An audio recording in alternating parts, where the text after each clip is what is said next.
জুলাই বিপ্লবে শিক্ষার্থীদের উপর হামলা এবং নিপীড়ন মামলা থেকে ফ্যাসিবাদের দোসরদের বাদ দেওয়ার চক্রান্তের প্রতিবাদে রংপুরে বেগম রোকেয়া বিশ্ববিদ্যালয়ে বিক্ষোভ মিছিল করছে শিক্ষার্থীরা।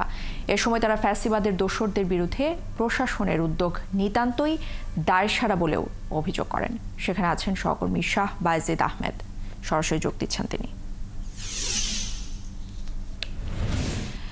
বায়েজিদ, ঠিক এই মুহূর্তে ক্যাম্পাসের কি অবস্থা জানাবেন, আর শিক্ষার্থীরা আসলে কি কি অভিযোগ জানিয়েছেন এখন পর্যন্ত? এ নিয়ে বিশ্ববিদ্যালয় কর্তৃপক্ষ যারা আছেন তাদের সাথে আপনার কথা হয়েছে কিনা?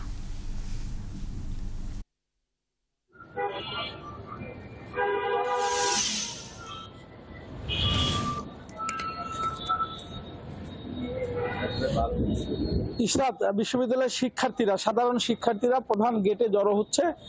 তারা এখান থেকে বিক্ষোভ মিছিল বের করবেন। আসলে 9 মাস পার হতে চললো, আমরা যে গেটে দাঁড়িয়ে আছি সেই আবু সাইদ যিনি রক্ত ঢেলে দিয়েছিলেন এই গেটের রাজপথে, এরপর কিন্তু 9 মাস পেরিয়েছে, এখনো পর্যন্ত তাকে যে হামলা করেছিল এবং এখানে বিশ্ববিদ্যালয়ের শিক্ষার্থী, বিশ্ববিদ্যালয়ের শিক্ষক, কর্মকর্তা কর্মচারীদের মধ্যেও কিন্তু অনেকে লাঠি সোঁটা নিয়ে সেই হামলায় যুক্ত হয়েছিলেন। আর এখনো পর্যন্ত তাদের কোনো বিচার হয়নি, তারা গ্রেফতার হয়নি। সেটি আসলে এবং উদ্বেগের কারণ শিক্ষার্থীদের, এবং তারা সেই দাবিতে এখানে তারা একাত্তা হয়েছেন এবং তারা বলছেন বর্তমান যে এখানে প্রশাসন রয়েছে আর তারা দায়সারা ভাব, 9 মাসে তারা কোনো একটি উচ্চ তদন্ত করতে পারে নাই এবং বিচার বিভাগীয় তদন্তের দাবি ছিল তাদের শুরু থেকেই, সেই দাবির কোনো বাস্তবায়ন তারা দেখে নাই।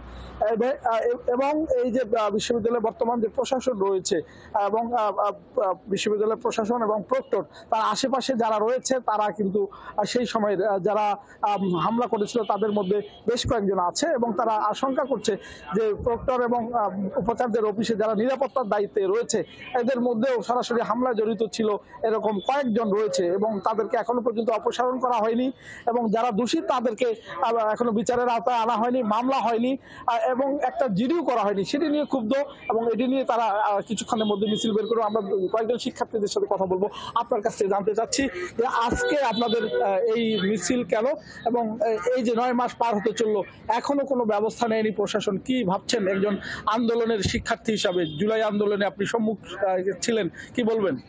আচ্ছা, 16 জুলাই পুরো দেশবাসী প্রত্যক্ষ করেছে কিভাবে পুলিশের নির্মম গুলিতে আসলে শহীদ আবু সাইদ হত্যাকাণ্ড ঘটানো হয়েছে এবং সেই সাথে আমরা দেখেছি যে এই জুলাই হত্যাকাণ্ডে কিভাবে ছাত্রলীগ, আওয়ামী লীগ, যুবলীগ তারা এই ক্যাম্পাসে তারা তাণ্ডব চালিয়েছে।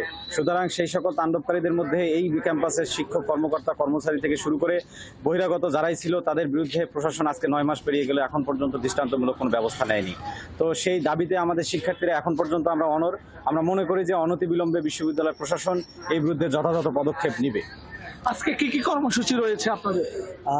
আপনারা জানেন জুলাই বিপ্লবের 9 মাস পার হয়ে গেলেও যে তাদের বিরুদ্ধে বিশ্ববিদ্যালয়ের প্রশাসন কর্তৃক যে মামলা করার কথা ছিল 108 নম্বর সিন্ডিকেট থেকে, এখন পর্যন্ত মামলা করা হয়নি। আমরা মামলা করতে কেন গড়িমসি হচ্ছে এবং আমরা এটাও শুনতে পাচ্ছি যে মামলা থেকে অনেকের নাম বাদ দেওয়া হচ্ছে। আমরা ফ্যাসিস্টের যে পুনর্বাসন হচ্ছে এটা মনে করতেছি। তো আমাদের আজকের দাবিগুলো থাকবে বেগম রোকেয়া বিশ্ববিদ্যালয়, আবু সাইদের বিশ্ববিদ্যালয়ে যাতে ফ্যাসিস্টের পুনর্বাসন না হয়। এবং আপনি শুনছিলেন ইসরাত, এখানে তারা বলছিলেন যে যারা হামলায় সরাসরি জড়িত ছিল আর তাদের বিরুদ্ধে এখনো কেন ব্যবস্থা নেওয়া হয়নি। এ ব্যাপারে আমরা কিন্তু কথা বলেছি রংপুরের বেগম রোকেয়া বিশ্ববিদ্যালয়ের উপাচার্য, তার সাথে কথা বলেছি। তিনি জানিয়েছেন যে শীঘ্রই মামলা করা হবে, কিন্তু অনেকদিন পেরিয়ে গেছে, মামলা এখনো হয়নি। সে কারণে শিক্ষার্থীরা ক্ষুব্ধ এবং তারা বলছেন যে জুলাই আন্দোলনের যে স্পিরিট সেটি